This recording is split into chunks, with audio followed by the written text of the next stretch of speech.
नमस्कार दोस्तों, आपका स्वागत है आपके अपने यूट्यूब चैनल स्मार्ट स्टडी में। इस क्लास को आप लोग अंत तक जरूर देखना और क्लास अच्छी लगेगी तो एक लाइक जरूर करना। इस क्लास में हम पूरे 60 क्वेश्चन लेकर आए हैं, ठीक है। तो पहला क्वेश्चन है, भारत पर अरब आक्रमण सबसे पहले किसने किया था? तो इसका सही जवाब है option number A, Muhammad bin Qasim ने, ठीक है। Option number A is correct. Question number 2, Muhammad bin Qasim ने भारत पर कब आक्रमण किया? तो इसका सही जवाब है ऑप्शन नंबर बी, 1712 ईस्वी में, ठीक है। 1712 ईस्वी में, option number B. Question number 3 है, मोहम्मद बिन कासिम ने सिंध के किस राजा को हराया था? तो इसका सही जवाब है ऑप्शन नंबर ए, दाहिर को, ठीक है। मोहम्मद बिन कासिम ने सिंध के दाहिर राजा को हराया था। क्वेश्चन नंबर 4 है, अरबों ने भारत में किस धर्म का प्रभाव फैलाया? अरबों ने भारत में किस धर्म का प्रभाव फैलाया? तो इसका सही जवाब है ऑप्शन नंबर सी, इस्लाम धर्म, ठीक है। Option number C is correct, इस्लाम धर्म। क्वेश्चन नंबर 5 है, भारत में पहला मस्जिद कहाँ बनी थी? भारत में पहली मस्जिद कहाँ बनी थी? तो इसका सही जवाब है ऑप्शन नंबर सी, केरल के कोंडुंगलूर में। Option number C is correct. Question number 6 है, मोहम्मद गजनी ने भारत पर कितनी बार आक्रमण किया? मोहम्मद गजनी ने भारत पर कितनी बार आक्रमण किया? तो इसका सही जवाब है ऑप्शन नंबर सी, 17 बार। कितनी बार? 17 बार। Option number C is correct, 17 बार, ठीक है। अगला क्वेश्चन, महमूद गजनी का सबसे प्रसिद्ध आक्रमण किस मंदिर पर था? तो इसका सही जवाब है ऑप्शन नंबर ए, सोमनाथ मंदिर।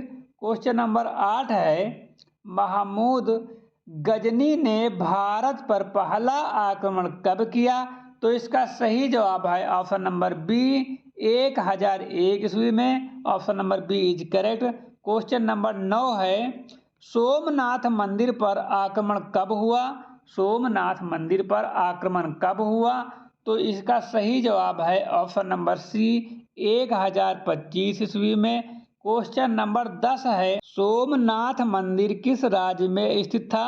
तो इसका सही जवाब है ऑप्शन नंबर बी, गुजरात में। क्वेश्चन नंबर 11 है, महमूद गजनी की राजधानी कहाँ थी? महमूद गजनी की राजधानी कहाँ थी? तो इसका सही जवाब है ऑप्शन नंबर ए, गजनी।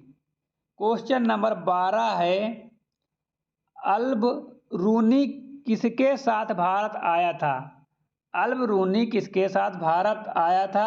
तो इसका सही जवाब है option number B, Mohammad Ghazni के साथ। क्वेश्चन नंबर 13 है, अल-बरूनी ने कौन सी प्रसिद्ध पुस्तक लिखी थी?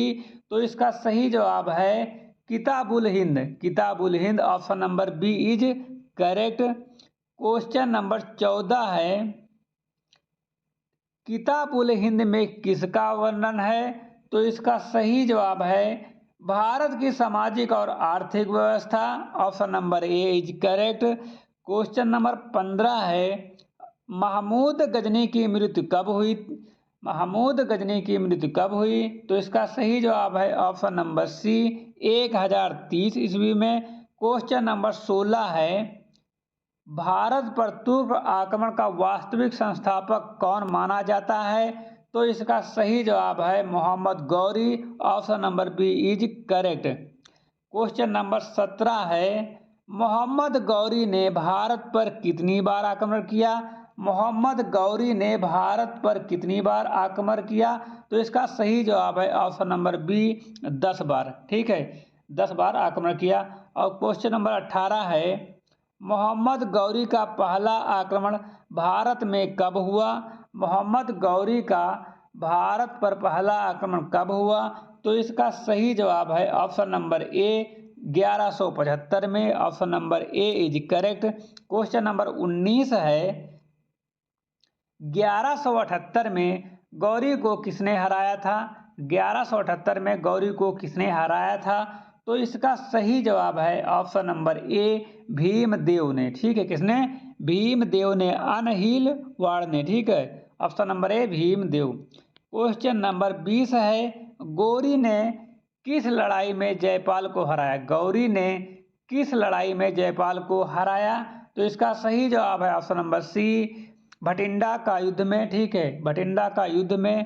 क्वेश्चन नंबर 21 है, तराइन का प्रथम युद्ध कब हुआ था? तराइन का प्रथम युद्ध कब हुआ था? तो इसका सही जवाब है ऑप्शन नंबर सी, 1191 में। ठीक है, 1191 में। क्वेश्चन नंबर 22 है, तराइन का प्रथम युद्ध किसके बीच लड़ा गया था? तराइन का प्रथम युद्ध किसके बीच लड़ा गया था? तो इसका सही जवाब है ऑप्शन नंबर बी, गौरी और Prithviraj Chauhan. Option number B is correct. Question number 23 है, तराइन के प्रथम युद्ध में कौन जीता था? तराइन के प्रथम युद्ध में कौन जीता था? तो इसका सही जवाब है option number B, Prithviraj Chauhan. Question number 24 है, तराइन का द्वितीय युद्ध कब हुआ था? तराइन का द्वितीय युद्ध कब हुआ था? तो इसका सही जवाब है ऑप्शन नंबर सी, 1192 में। तराइन का द्वितीय युद्ध कब हुआ था? 1192 में। क्वेश्चन नंबर 25 है, तराइन के द्वितीय युद्ध में कौन विजय हुआ? तराइन के द्वितीय युद्ध में कौन विजय हुआ? तो इसका सही जवाब है ऑप्शन नंबर ए, गौरी। ऑप्शन नंबर ए, गौरी। क्वेश्चन नंबर 26 है, तराइन के युद्ध का परिणाम क्या रहा? तराइन के युद्धों का परिणाम क्या रहा? तो इसका सही जवाब ऑप्शन नंबर ए, दिल्ली सल्तनत की नींव पड़ी। दिल्ली सल्तनत की नींव पड़ी। ऑप्शन नंबर ए। क्वेश्चन नंबर 27 है, तराइन का युद्ध किसके लिए प्रसिद्ध है? तराइन का युद्ध किसके लिए प्रसिद्ध है? तो इसका सही जवाब है ऑप्शन नंबर ए, घुड़सवार सेना के लिए। घुड़सवार सेना के लिए। क्वेश्चन नंबर 28 है, गौरी की मृत्यु कब और कहाँ हुई? गौरी की मृत्यु कब और कहाँ हुई? Question number 28। तो इसका सही जवाब है ऑप्शन नंबर सी, 1206 में, गजनी में। ठीक है, गजनी में। क्वेश्चन नंबर 29 है, गौरी की मृत्यु के बाद उसके राज्य की देखभाल किसने की? गौरी की मृत्यु के बाद उसके राज्य की देखभाल किसने की? तो इसका सही जवाब है option number A, Qutubuddin Aibak ने। कुतुबुद्दीन ऐबक ने। क्वेश्चन नंबर 30 है, कुतुबुद्दीन ऐबक कौन था? कुतुबुद्दीन ऐबक कौन था? तो इसका सही जवाब है ऑप्शन नंबर बी, गौरी का सेनापति। ऑप्शन नंबर बी, गौरी का सेनापति। क्वेश्चन नंबर 31 है, भारत में तुर्क शासन की नींव किसने रखी? भारत में तुर्क शासन की नींव किसने रखी? तो इसका सही जवाब है option number C, Qutbuddin Aibak ने। क्वेश्चन नंबर 32 है, कुतुबुद्दीन ऐबक ने किस वर्ष गौरी की मृत्यु के बाद शासन संभाला? कुतुबुद्दीन ऐबक ने किस वर्ष गौरी की मृत्यु के बाद शासन संभाला? तो इसका सही जवाब है ऑप्शन नंबर सी, 1206 में। 1206 में। क्वेश्चन नंबर 33 है, कुतुबुद्दीन ऐबक को किस उपाधि से जाना जाता है?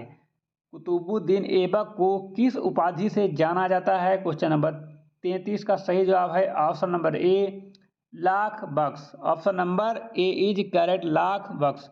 क्वेश्चन नंबर 34 है, कुतुबुद्दीन ऐबक ने किसकी शुरुआत की थी? कुतुबुद्दीन ऐबक ने किसकी शुरुआत की थी? तो इसका सही जवाब है option number B, Qutub Minar की। Option number B is correct, Qutub Minar. Question number 35 है, कुतुब मीनार किसकी याद में बनाई गई? कुतुब मीनार किसकी याद में बनाई गई? तो इसका सही जवाब है option number C, Qutubuddin Bakhtiyar Kaki. ठीक है, option number C is correct, Qutubuddin Bakhtiyar Kaki. ठीक है। क्वेश्चन नंबर 36 है, कुतुबुद्दीन ऐबक की मृत्यु कैसे हुई? कुतुबुद्दीन ऐबक की मृत्यु कैसे हुई? तो इसका सही जवाब है ऑप्शन नंबर बी, घोड़े से गिरकर। ऑप्शन नंबर बी, घोड़े से गिरकर। क्वेश्चन नंबर 37 है, ऐबक की मृत्यु कब हुई? कुतुबुद्दीन ऐबक की मृत्यु कब हुई? तो इसका सही जवाब है ऑप्शन नंबर बी, 1210 में। कब हुई? 1210 ईस्वी में। क्वेश्चन नंबर 38 है, कुतुबुद्दीन ऐबक के बाद सुल्तान कौन बना? कुतुबुद्दीन ऐबक के बाद सुल्तान कौन बना? आपके ऑप्शन हैं इल्तुतमिश, बलबन, रजिया सुल्तान, आराम शाह। तो इसका सही जवाब क्या है आप लोग कमेंट में बताइए। ठीक है, तो इसका सही जवाब है ऑप्शन नंबर डी, आराम शाह। ठीक है। कुतुबुद्दीन ऐबक के बाद सुल्तान जो है आराम शाह बना। क्वेश्चन नंबर 39 है, इल्तुतमिश किस वंश से संबंधित था? गुलाम वंश, खिलजी वंश, तुगलक वंश या फिर लोदी वंश? तो इसका सही जवाब है ऑप्शन नंबर ए, गुलाम वंश। इल्तुतमिश जो है वो गुलाम वंश से संबंधित था। Option number A is correct. Question number 40 है, इल्तुतमिश ने किसे मान्यता दी? इल्तुतमिश ने किसे मान्यता दी? तो इसका सही जवाब है ऑप्शन नंबर ए, बगदाद के खिलाफ खलीफों को। ठीक, option number A is correct, Baghdad के खलीफों को। क्वेश्चन नंबर 41 है, इल्तुतमिश ने किस नगर को राजधानी बनाया? इल्तुतमिश ने किस नगर को राजधानी बनाया? तो इसका सही जवाब है ऑप्शन नंबर बी, दिल्ली को। ऑप्शन नंबर बी, दिल्ली को। क्वेश्चन नंबर 42 है, इल्तुतमिश के शासनकाल में कौन सा सिक्का प्रचलित हुआ? इल्तुतमिश के शासनकाल में कौन सा सिक्का प्रचलित हुआ? तो 42 का जो सही जवाब है ऑप्शन नंबर ए, टका और Jital. Option number A is correct, Tanka और जीटल। क्वेश्चन नंबर 43 है, 40 तुर्की अमीरों का दल किसके समय बनाया गया? ठीक है, 40 तुर्की अमीरों का दल किसके समय बनाया गया था? आपके ऑप्शन है कुतुबुद्दीन ऐबक, इल्तुतमिश, बलबन या फिर गौरी। ठीक है, तो 43 का सही जवाब है option number B, Iltutmish. Option number B is correct, Iltutmish. ठीक है, क्वेश्चन नंबर 44 है, क्वेश्चन नंबर 44 क्या है? क्वेश्चन नंबर 44 है, इल्तुतमिश के बाद किसे गद्दी पर बैठाया गया? इल्तुतमिश के बाद किसे गद्दी पर बैठाया गया? तो इसका सही जवाब है ऑप्शन नंबर सी, रजिया सुल्तान को। ठीक है, इल्तुतमिश के बाद गद्दी पर जो है वो रजिया सुल्तान को बैठाया गया था। ठीक है, क्वेश्चन नंबर 45 है, दिल्ली की पहली महिला शासक कौन थी? दिल्ली की पहली महिला शासक कौन थी? तो इसका सही जवाब है option number A, Razia Sultan. Option number A, Razia Sultan. ठीक है, क्वेश्चन नंबर 46 है, रजिया सुल्तान का शासनकाल कब था? मतलब रजिया सुल्तान ने कब शासन किया था? ठीक है, तो 46 का सही जवाब है ऑप्शन नंबर बी। ठीक है, 1236 से 1240 ईस्वी तक, यानी कि 1236 से 1240 ईस्वी तक रजिया सुल्तान का शासनकाल रहा। Option number B is correct. ठीक, option B is correct. Question number 47 है, रजिया सुल्तान का पतन किस कारण हुआ? रजिया सुल्तान का पतन किस कारण हुआ? ऑप्शन है तुर्की अमीरों का विरोध, ऑप्शन बी है मंगोल आक्रमण, ऑप्शन सी है धन की कमी और ऑप्शन डी है बीमारी। ठीक है, तो इसका सही जवाब है ऑप्शन नंबर बी, मंगोल आक्रमण। ठीक है, रजिया सुल्तान का पतन का कारण जो था वो मंगोल का आक्रमण था। Option number B is correct. ठीक है, अब क्वेश्चन नंबर 48 पर हम लोग पहुंच चुके हैं, रजिया सुल्तान की मृत्यु कहाँ हुई? रजिया सुल्तान की मृत्यु कहाँ हुई? दिल्ली में हुई, लाहौर में हुई, कैथल में हुई या फिर बदायूं में हुई? तो इसका सही जवाब है ऑप्शन नंबर सी, कैथर। ठीक है, रजिया सुल्तान की मृत्यु जो है वो कैथर में हुई थी। ठीक, option number C is correct. अब हम लोग क्वेश्चन नंबर 49 पे पहुंच चुके हैं। क्वेश्चन नंबर 49 है, रजिया सुल्तान के बाद किसे सुल्तान बनाया गया? रजिया सुल्तान के बाद किसे सुल्तान बनाया गया? आपके ऑप्शन है बलबन, ऑप्शन बी है इल्तुतमिश का पुत्र, और ऑप्शन सी है नासिरुद्दीन महमूद, और ऑप्शन डी है जलालुद्दीन खिलजी। ठीक है, ये 4 ऑप्शन हैं, इनमें से एक सही है। तो आप लोग इसका जवाब कमेंट में दीजिए। इतने क्वेश्चन हमने बताया है तो आप लोग इसका जवाब कमेंट में जरूर दीजिए। ठीक है, जल्दी से दीजिए, हम आपको पूरे 10 सेकंड दे रहे हैं। ठीक है, उसके बाद इसका सही जवाब हम बताते हैं। तो क्वेश्चन नंबर 49 का सही जवाब है option number C, Nasiruddin Mahmud. ठीक है, रजिया सुल्तान के बाद जो है नसरुद्दीन महमूद जो है वो सुल्तान बना। Option number C is correct. ठीक है, क्वेश्चन नंबर 50 पे हम लोग पहुंच चुके हैं, नसरुद्दीन महमूद के समय वास्तविक सत्ता किसके हाथ में थी? नसरुद्दीन महमूद के समय वास्तविक सत्ता किसके हाथ में थी? तो इसका सही जवाब है ऑप्शन नंबर बी बलबन। ठीक है, नसीरुद्दीन महमूद के समय वास्तविक सत्ता जो थी वो बलबन के हाथों में थी। Option number B is correct. ठीक है, क्वेश्चन नंबर 51 पर हम लोग पहुंच चुके हैं। बलबन किस वंश से संबंधित था? बलबन किस वंश से संबंधित था? आपके ऑप्शन है गुलाम वंश, खिलजी वंश, तुगलक वंश या फिर लोदी वंश। चार ऑप्शन में से एक सही जवाब है, तो जल्दी से इसका जवाब आप लोग कमेंट में कर दीजिए। ठीक है, 51 का जवाब आप लोग कमेंट कर दीजिए। तो इसका सही जवाब है ऑप्शन नंबर ए गुलाम वंश। ठीक है, बलबन जो है वो गुलाम वंश से संबंधित था। अब हम लोग क्वेश्चन नंबर 52 पे पहुंच चुके हैं। क्वेश्चन नंबर 52 है, बलबन ने कौन सी नीति अपनाई? बलबन ने कौन सी नीति अपनाई? ऑप्शन है जैसी प्रजा वैसा राजा, या फिर रक्त और लौह ब्लड एंड आयरन, और ऑप्शन नंबर सी है धार्मिक सहिष्णुता, और ऑप्शन डी है विस्तार नीति। तो 52 का सही जवाब क्या है? बलबन ने जो है वो रक्त और लौह ब्लड एंड आयरन नीति अपनाई थी। Option number B is correct. ठीक है, क्वेश्चन नंबर 53 है, बलबन ने किस पद को ऊंचा स्थान दिया?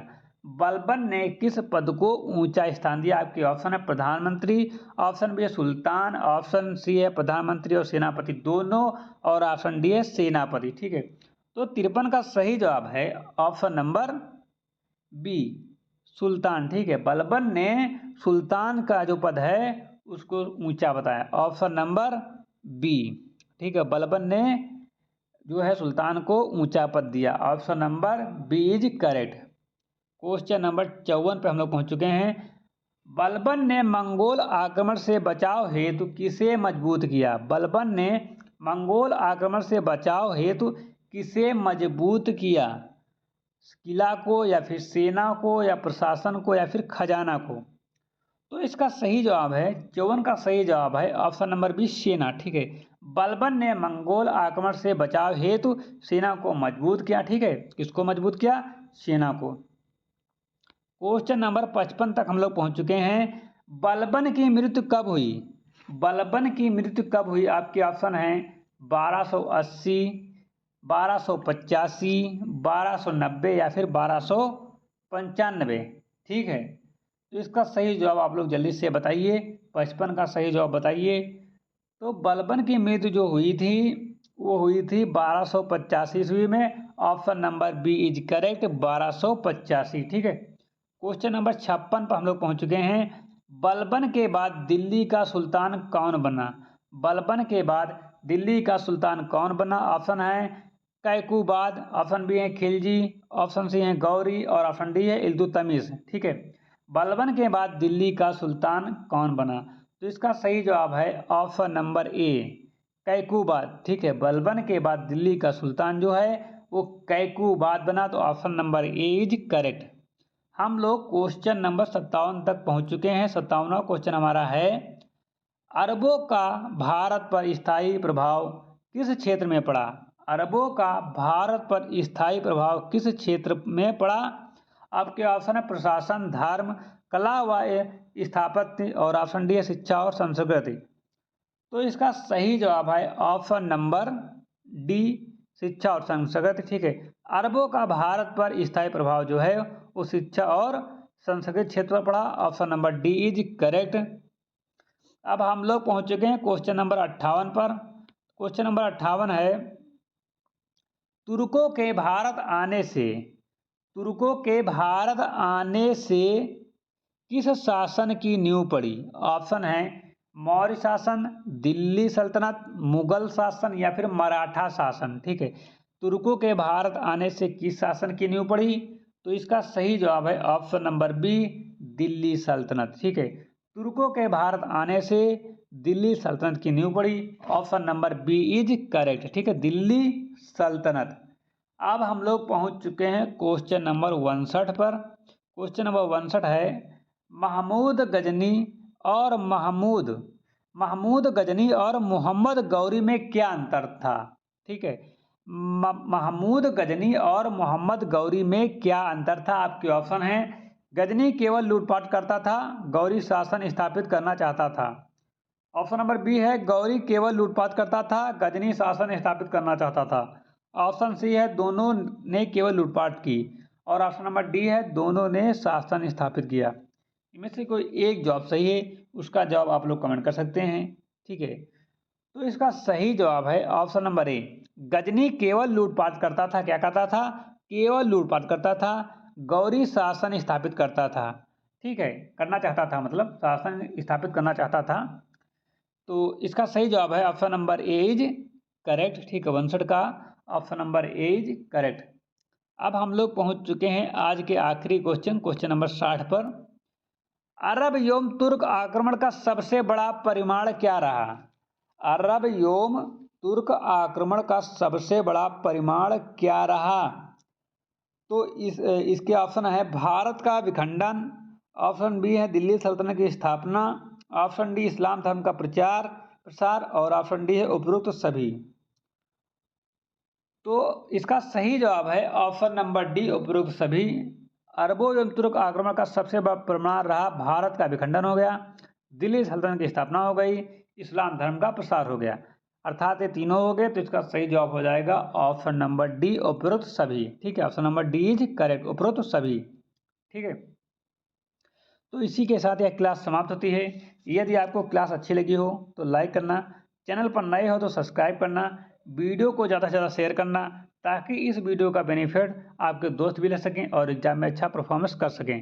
ठीक है, तो इसी के साथ हम अपनी वाणी को विराम देते हैं। मिलते हैं एक नई क्लास के साथ, तब तक के लिए जय हिंद।